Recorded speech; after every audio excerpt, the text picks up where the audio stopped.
बस्तर में एक सरकार है जो लगातार कोशिश करती है कि अपने स्तर पर अंदरूनी इलाकों में लगातार विकास करती रहे, और वहीं एक माओवादी हैं जो लगातार इस फिराक में रहते हैं कि कैसे भी करके विकास के कार्यों में अवरोध उत्पन्न किया जाए, रोक रुकावट किया जाए, और लगातार ये क्रम जारी है।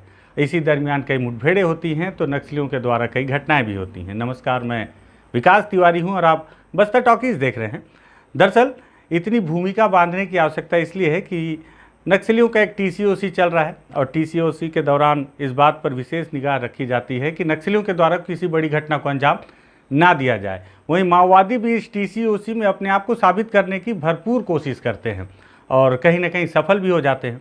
बीते 2-4 दिनों के अगर आंकड़ों पर नज़र डाली जाए तो माओवादी लगातार बस्तर के अलग अलग इलाकों में घटनाओं को अंजाम देने में सफल भी होते नजर आ रहे हैं।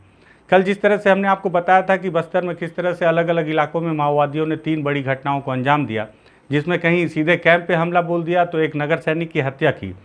और कांकेर का जो इलाका है, मैं देख रहा हूँ वहाँ लगातार माओवादी अपने आप को मजबूत करने की कोशिश में है, क्योंकि कांकेर को माना जाता है कि अब वहाँ पर माओवादियों के लिए इलाका काफ़ी कमज़ोर होता जा रहा है और उनके हाथ से निकलता जा रहा है। और मुझे लगता है यही वजह है कि माओवादी अपने आप को वहाँ पे मजबूत करने और ग्रामीणों में दहशत उत्पन्न करने और साथ ही साथ जो विकास के जो कार्य हैं उनमें व्यवधान उत्पन्न करने के लिए लगातार घटनाओं को अंजाम दे रहे हैं।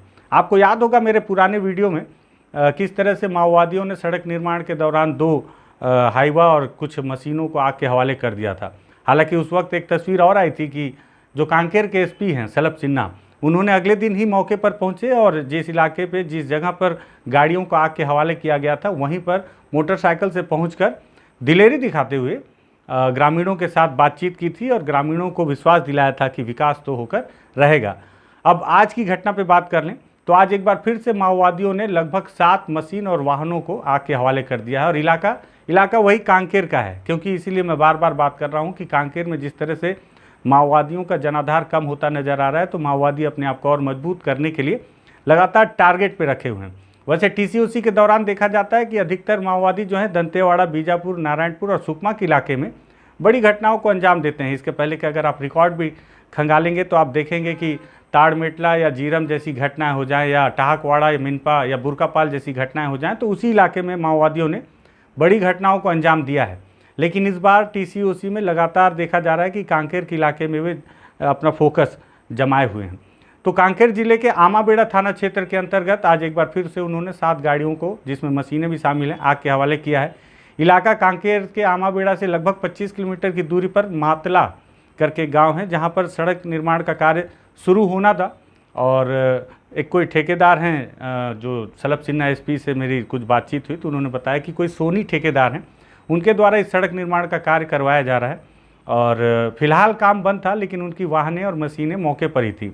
माओवादियों ने आज वहां पर दिन दहाड़े पहुंचकर उन सारे वाहनों को आग के हवाले कर दिया, और बताया जा रहा है कि मौके पर 30 से 35 की संख्या में बैनर पोस्टर लगाए गए हैं।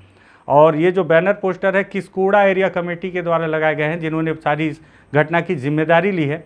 मौके पर एक पानी टैंकर था, एक जेसीबी थी, वाइब्रो रोलर और मिक्सचर मशीन 2 थी, और साथ ही साथ ट्रैक्टर, ऐसे करके कुल 7 वाहन और मशीनों को माओवादियों ने आग के हवाले कर दिया है। देर शाम इस घटना की जानकारी मिली और पता चला है कि अभी तक वहां पर फोर्स नहीं पहुंच पाई है। क्यों नहीं पहुंच पाई है? वजह यह है कि ये इलाका काफ़ी संवेदनशील है, और अमूमन देखा जाता है कि जब भी ऐसे संवेदनशील इलाकों में माओवादी किसी घटना को अंजाम देते हैं तो वो इस फिराक में भी रहते हैं कि देर रात यदि फोर्स मौके पर पहुँचती है तो उन्हें भी एम्बुश लगाकर फंसाया जाए और उन पर अटैक किया जाए। इसी वजह से सावधानीपूर्वक पहुंचने के फिराक में फोर्स अभी तक मौके पर नहीं पहुंची। कल भी आपने देखा था किस तरह से देर रात तक नगर सैनिक के शव को लाया नहीं जा सका था। काफ़ी रात को नगर सैनिक के शव को रिकवर करके वापस लाया गया।